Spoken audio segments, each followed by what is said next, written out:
예, 윤상현입니다.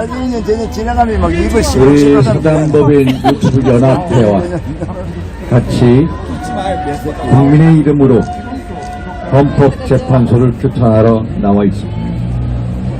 대한민국 최고 법치주의의 보루여야만 하는 헌법재판소가 공정의 대명사가 돼야만 할 우리 헌법재판소가 불공정의 대명사, 불공정의 극치로 국민 눈에 비춰지고 있습니다. 이것은 국민을 배신하는 행위입니다. 국민 눈에 헌법재판소는 우리법재판소, 반헌법재판소, 인민재판소로 여겨집니다.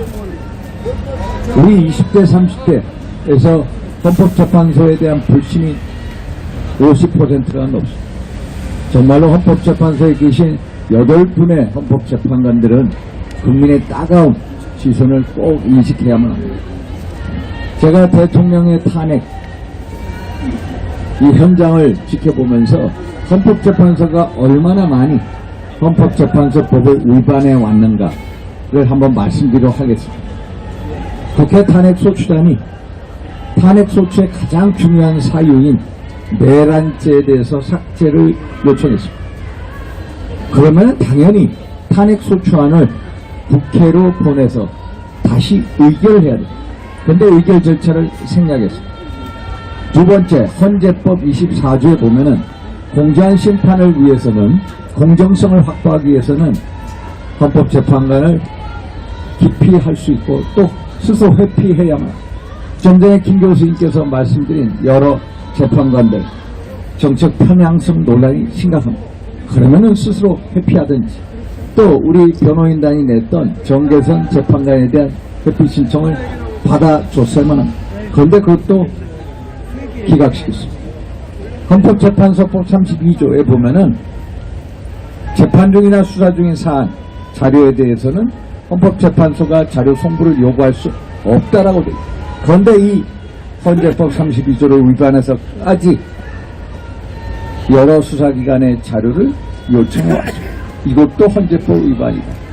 또 헌법재판소법 40조에 보면은 탄핵심판은 형사소송법의 규정을 준용하도록 되어 있습니다. 그러면은 우리가 지금까지 8차 변론이 끝났습니다. 지금까지 변론 기일 지정하는 데 있어서 당연히 대통령 측 변호인하고 기일에 대해서 협의를 해요. 근데 2차례만 협의를 했고 나머지 6차례는 일방적으로 지정했다. 이것도 헌재법 40조 위반입니다. 더군다나 2020년도 개정된 형사소송법에 의하면 검찰 수사기관에 있어서의 진술을 재판 과정에서 부동의할 경우에는 형사재판소에서 형사재판할 때 그 진술서를 증거 능력을 부여하지 않습니다. 그러면 여기 증인들이 와서 헌법재판소에서 검찰에서 증언했던 부분에 대해서 동의를 못하면 증거 능력을 가질 수가 없습니다. 그런데 헌재재판소에서는 과거 2017년도 박근혜 대통령 탄핵재판 때도 그런 사례가 있었다 하면서 증거 능력을 보여주려고 합니다. 이것도 잘못된 형사소송법 규정을 준용해서 증거 능력을 부여해서는 안 됩니다. 이것도 헌재법 40조를 위반했다. 나머지 헌재법 51조에 보면은 동일한 사유를 가지고 헌재재판과 또 탄핵심판과 형사재판이 동시에 진행될 경우에 탄핵심판을 정지할 수 있다라고 되어 있습니다. 그런데 탄핵심판 정지하기는커녕 오히려 과속 페달을 밟으면서 졸속, 과속 심리를 하고 있다. 이것도 헌재법 51조 위반이다. 그래서 제가 말씀드린 것 같이 여러 5-6가지에 대해서 헌법재판소는 결국 본인들의 이 관할 법, 헌재법을 위반하고 있다. 그래서 이것을 저 윤상현이 사단법인 우리 유튜브 연합회 지동 회장님과 함께 여러 유튜버들과 함께 헌재를 국민의 이름으로 규탄하러 나와 있습니다. 안 그렇습니까, 여러분? 그래서 헌재는 불공정의 대명사가 아니라 공정의 대명사 소리를 들어야 된다. 우리 국민들의 목소리, 국민들의 외침을 꼭 잊어서는 안 된다. 정말로 헌법과 법률의 테두리 안에 공정한 심판, 법치주의에 입각한 심판이 되도록 끝까지 우리의 목소리를 외면해달라, 외면하지 말아달라, 우리의 목소리를 꼭 경청해달라, 이런 말씀을 드립니다. 맞습니까, 여러분?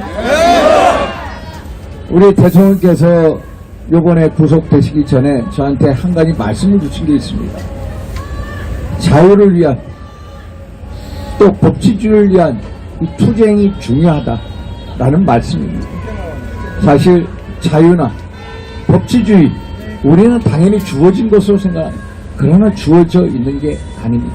우리는 자유민주주의, 법치주의를 지켜야만 하는 문제의식, 책임의식, 또 의지를 가져야 돼요. 그러한 의지를 우리가 잃어버릴 때 그 공간을 전체주의와 파퓰리즘이 파고 들어간다. 그래서 그것을 반드시 막아야 된다. 그래서 우리가 지금 누리고 있는 자유민주주의, 또 법치주의를 수호하기 위해서 끝까지 책임의식을 가지고 의지를 가지고 투쟁하고 싸워야 된다.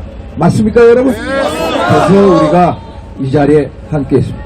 끝까지 저 윤상현 대한민국 자유민주주의, 법치주의 수호를 위해서 끝까지 싸우겠습니다. 감사합니다.